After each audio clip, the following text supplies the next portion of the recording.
Tidak seperti itu. Kita juga belajarnya lama. Mungkin kakaknya juga tahu ya, waktu liputan terus waktu presenter membacakan berita itu butuh tips, trik, juga butuh latihan. Nggak hanya membaca langsung bisa, itu enggak.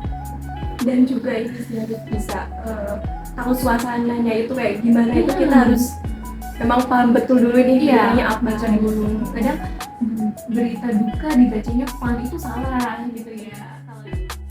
Assalamualaikum warahmatullahi wabarakatuh. Di video kali ini kita akan membahas mengenai announcing dan presenting. Dan kali ini saya kedatangan narasumber yang spesial. Halo Mbak Indira. Halo. Apa kabar Mbak Indira? Alhamdulillah baik banget hari ini. Kalau kamu gimana kabarnya? Alhamdulillah baik juga Mbak. Alhamdulillah sama-sama baik ya ini ya. Mau belajar banyak sama Mbak Indira. Boleh dong. Bagaimana menjadi presenter yang baik dan benar. Oke. Terus untuk mengatasi kegugupan dalam siaran itu gimana sih Mbak? Oke, kalau masalah gugup itu adalah masalah sejuta umat ya di depan kamera, gimana kita nggak gugup gitu ya. Nah, awal itu aku pasti gugup. Seorang Indira di depan kamera, dulu program pertama yang aku pegang adalah talk show. Jadi talk show bersama orang-orang penting ya, orang-orang hebat ya. Dan gimana sih caranya aku ngatasin gugup, nervous, itu adalah satu, aku mengenal suasana. Jadi aku ada di mana nih? Aku ada di studio. Terus siapa aja sih yang terlibat di sini? Ada kameramen, ada AD, terus ada penonton, ada narasumber. Nah, gimana caranya? Aku harus menguasai suasana yang ada. Terus aku harus mengenalnya. Oh, jadi kameramanku seperti ini nih, penontonnya seperti ini, dan narasumberku seperti ini. Terus yang kedua, kuasain materi. Kalau kamu udah menguasai materi, apapun groginya itu bisa teratasi. Karena kalau grogi, masalahnya satu, kameranya ini gimana ya, aku tampilannya. Itu adalah masalah yang biasa dihadapi dengan suasana yang sebenarnya biasa aja, tapi kita menganggapnya, aduh ini takut banget nih, suasananya serem gitu. Padahal enggak, biasa aja gitu. Kalau kamu udah tahu nih ya, teman-teman udah tahu, pasti akan enjoy kok. Baik, itu jadi kiat-kiat dari Mbak Indira. Yang pertama itu harus kuasai dulu suasana itu, kayak kita itu harus percaya diri terlebih dahulu ya Mbak. Terus yang kedua adalah kuasain materi. Baik, jadi tadi udah ada program talkshow yang pertama ya Mbak? Iya. Terus kalau sekarang ini berarti jumlahnya ada berapa program Mbak Indira dipegang? Kalau program aku ada yang pertama itu ada mode on, itu confession. Jadi program kita itu mengenalkan UMKM, terus juga kayak kemarin terakhir itu ada jurusan tata busana dari SMK dulu Kartini, yang kemarin aku juga langsung show on ke sana gitu ya. Kita mengenalkan dunia fashion itu seperti apa, tips-tips juga gitu ya, fashion terkini. Terus yang kedua ada cerita Ra, ini adalah program anak-anak. Itu kita berdongeng bersama, ada pendongengnya juga gitu. Terus yang ketiga itu ada pojok Basnas Provinsi Jawa Tengah, itu talk show juga. Jadi tentang zakat, lalu di bulan Ramadan ini kemarin terakhir ada talk show tentang Ramadan bulan zakat bersama Ketua Basnas, Ketua Basnas Jawa Tengah dan Kota Semarang. Terus kemarin juga kehadiran Sekretaris MUI Jawa Tengah juga kesini gitu ya. Terus yang keempat ada Edu News, itu program berita tentang Universitas Dianuswantoro. Kebetulan program baru dan aku itu hostnya. Wow, tepuk tangan dulu dong Mbak Indira. Makasih. Terus kadang juga misi-misi, kalau Mbak Miranya juga ada kesibukan di luar, itu juga ada KJT, Kabar Jawa Tengah gitu ya. Terus ada T-News, program berita bahasa Inggris. Kebetulan aku juga karena mahasiswa bahasa Inggris, aku pengen bahasa Inggris. Sementara itu udah banyak banget ya Mbak berarti Mbak? Iya, dalam 1 tahun ini iya. udah banyak sekali program yang Mbak Indira pegang. Alhamdulillah. Karena mungkin ya teman-teman, kalau kita mau belajar itu pasti ada peluang di sana. Dan kalau ada peluang, kenapa kalian nggak mau belajar? Gitu. Masya Allah, itu quotes dari Mbak Indira ya. Oke, Mbak, biasanya kan pada saat siaran langsung gitu ya, itu ada nggak sih kayak ada kendala teknis atau non teknis? Misalnya ya kayak teknis itu teleprompternya tiba-tiba mati. Iya. Terus kalau non teknis tiba-tiba batuk Kan biasanya itu kan nggak bisa dihindari ya Mbak. Nah itu bagaimana cara Mbak Indira untuk mengatasi itu? Oke, kalau kendala teknis ya, yang pertama kendala teknis yang pernah aku alami adalah clip onku mati. Jadi waktu terakhir nih ya, detik-detik terakhir clip onku mati. Nah solusinya satu, aku tetap fokus aja, tetap jalan seolah-olah emang nggak ada apa-apa gitu, karena kendala teknis seorang host, seorang presenter itu nggak bisa berbuat apa-apa gitu ya, hanya bisa improvisasi. Itulah pentingnya improvisasi bagi seorang presenter. Terus kalau yang lainnya kendala teknis prompter mati itu pernah, dan solusinya karena presenter udah dipegangin lead berita, bacanya melalui, tapi tetap aja ya mata harus fokus di kamera. Gimana caranya nih seorang presenter harus pintar-pintar curi-curi pandang gitu. Kendala non teknis adalah itu yang aku sampai di awal aku grogi. Padahal udah percaya diri tapi grogi karena aku belum kuasain materinya. Terus juga narasumberku adalah sosok yang hebat, yang luar biasa. Tokoh masyarakat di Jawa Tengah, gimana sih nggak gugup gitu ya. Nah solusinya adalah aku ngajak ngomong dulu dong sama beliau, aku ngajak ngobrol, terus aku juga masukin sama diri aku bahwa aku ini adalah yang pegang acara, jadi mau nggak mau aku harus tampil yang bagus deh untuk penonton gitu. Jadi mindsetnya dirubah gitu, jangan takut-takut terus. Kalau kamu udah pede tapi kalau masih kamu pikir aku takutnya aku nggak bisa, itu salah. Jadi kamu harus percaya diri, terus buat mindset kamu. Dan kendala non teknis itu akan sering terjadi untuk seorang presenter, maka dari itu Pernah nggak sih Mbak kalau ini kayak sepele ya, tiba-tiba bersin gitu tiba-tiba bersih pada saat ya semoga enggak ya, cuma belum pernah kalau bersin gitu ya. Kalau yang pernah itu adalah batuk. terus gimana? Kita kasih kode tuh samaVi, jadi aku batuknya nungguin kameranya di switch gitu. Jadi waktu itu aku pernah siaran waktu memang kondisi aku tuh lagi nggak fit ya, aku habis keluar dari rumah sakit tuh aku masih batuk gitu kan. Aku batuknya nungguin kameranya di switch ke narasumber. Jadi kamera itu ada kamera utama nih, kamera master gitu ya, kamera host, waktu nyorot ke kamera host aku masih ngobrol nih, masih aku tahan. Terus waktu di switch ke kamera narasumber aku kasih kode FB-nya aku mau batuk gitu, langsung aku batuk.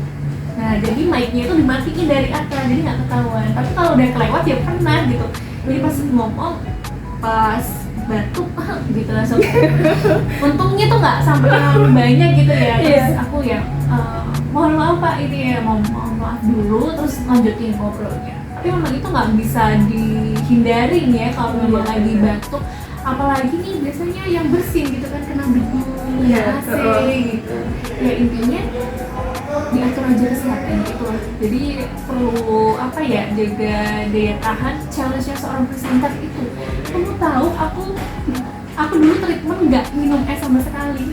Jadi aku selama ini udah nggak minum konsumsi es batu Sama sekali Mbak? Sama sekali. Dari bulan Februari itu aku belum minum es batu sama sekali. Untuk menghindari itu tadi ya, tiba-tiba nanti kalau Iya, batuk apa? karena udah yang tahu diri kita kan hanya kita gitu ya. Jadi kalau misalkan kamu mau mepet siaran, jaga pola makan, terutama kayak yang berminyak, kayak gorengan, itu aku sudah membatasi. Terus kalau es itu kalau yang lagi pengen banget, tapi kalau aku udah minum es nih aku langsung batuk langsung ya. Jadi aku belajar dulu juga dari seorang presenter yang lain gitu, kalau kita tuh harus jaga minum kita, perbanyak air putih, kurangin minuman-minuman yang es kayak gitu, karena itu berpengaruh. Itu tadi kiat-kiat dari Mbak Indira dan juga tips and triknya untuk menjaga suaranya agar tetap stabil ya. Oke Mbak, kan ini udah setahun persis ya di bulan ini kan, bulan April. Kesannya Mbak Indira menjadi seorang presenter itu Seorang public speaker, dan kesan itu adalah menyenangkan. Pekerjaan yang sangat menyenangkan. Karena apa? Karena kita dilatih untuk percaya diri di depan umum. Itu yang pertama. Dan kalau kita kemana-mana pun pede mau ngomong gitu ya, nggak usah malu-malu gitu kan. karena udah terbentuk ya Mbak. Udah biasa dengan kamera, apalagi dengan audiens yang banyak gitu. Terus yang kedua, aku jadi punya relasi yang luas. Relasi itu penting untuk kita ke depan ya, karena seorang presenter pasti tidak hanya bertemu dengan teman-teman di kantor, pasti juga bertemu dengan orang-orang di luar. ketiga, kesan aku di dunia presenter ini adalah aku menemukan passion yang sesungguhnya. Jadi orang yang pendiam dan takut untuk ngomong belum tentu mereka akan selamanya menjadi pendiam. Contohnya aku dulu tuh orang yang pendiam banget, in fact kan. Aku tuh kalau ngomong hebat banget sumpah. Beneran ini teman-teman kita ngobrol asik aja ya. Dulu itu aku tuh malu banget untuk ngomong dan aku kalau suruh ngomong di depan itu pasti aku punya alasan untuk ke toilet. Itu di sekolah.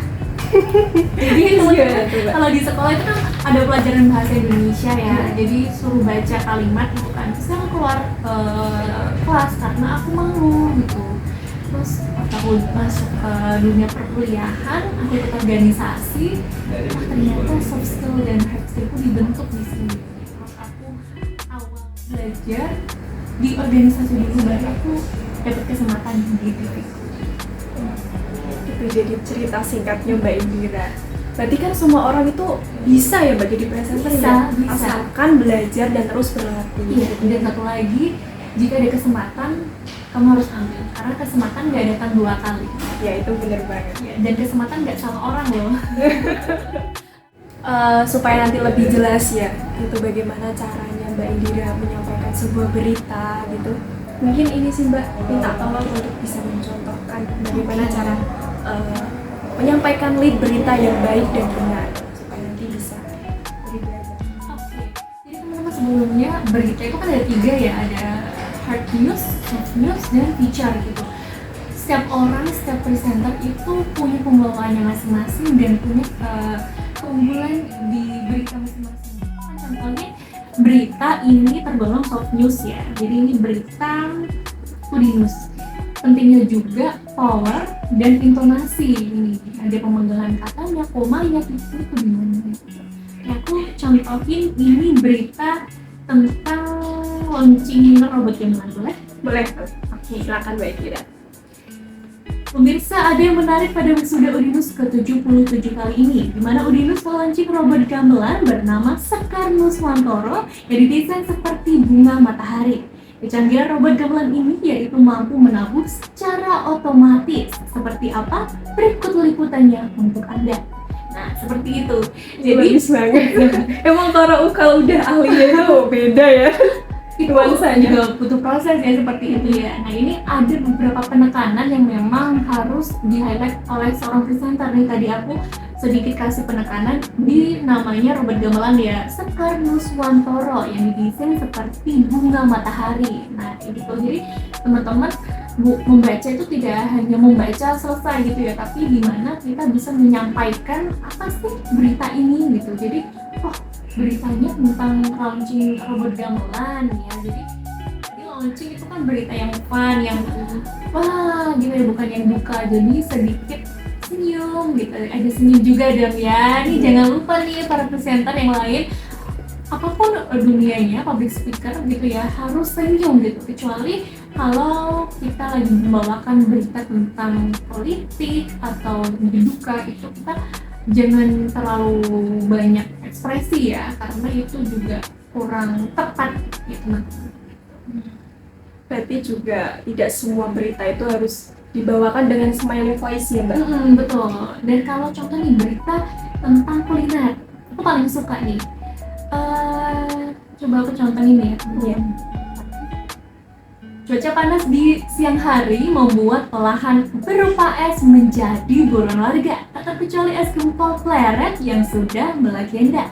Dengan kuah santan dan gula merah ini terasa segar bila dinikmati di siang hari. Seperti itu. Jadi ini kan yang wah, es gempol, siapa sih yang nggak seger kalau minum es di siang hari gitu ya. Jadi kita harus atur dulu nih ekspresi kita tuh harus gimana sih biar pemirsa ikut ke bawah suasananya, seperti ikut tergiur juga ya untuk mencicipi gitu. Aduh, ini lagi berpas ya, jadi kita mau bahas es ya.